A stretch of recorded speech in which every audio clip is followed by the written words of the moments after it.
ګردې کاڼي چې دي د دې لپاره د هومیوپیتیک علاج مشهور دی او اکثر خلک څوک هم چې چاته وي د ګردې کاڼی مې دی یا مې درد رالو په ګرده باندې نو عام خلک به ورته وایي یاره د هومیوپیتیک علاج وکړئ او څو ځله موږ در سره دا باقاعده پروف ښایو دا هغه کاڼي دي کوم چې د مریضانو نه غورځېږي هغې راوړي او بیا دلته مونږ په دې کې اږدو هسې د مریض دغه دپاره اکثر خلک وي د ګردې کاڼې به څنګه وي نو هغه د مریضانو ته ښیو بیا چې کوم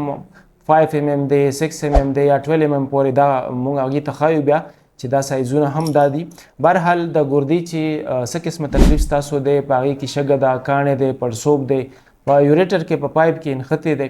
نو انشاءالله چې د هومیوپیتیک سره ډېر په لږو ورځو کې کار کیږي او تاسو د اپریشن نه د لیزر نه او URS وغیره چې ورته د دې نه تاسو خلاصېدی شئ ځکه چې نن سبا د ورکوټ اپریشن هم 60 70 80 هزار روپۍ الي نو انشاءالله چې ستاسو به په لږو ورځو کې د هومیوپیتیک میډیسن سره د ګردې نه کاڼې موځي پړسوب هم ختمیږي او دغه شانتې څه UTI انفیکشن وي هغه به هم انشاءالله چې ختمیږي.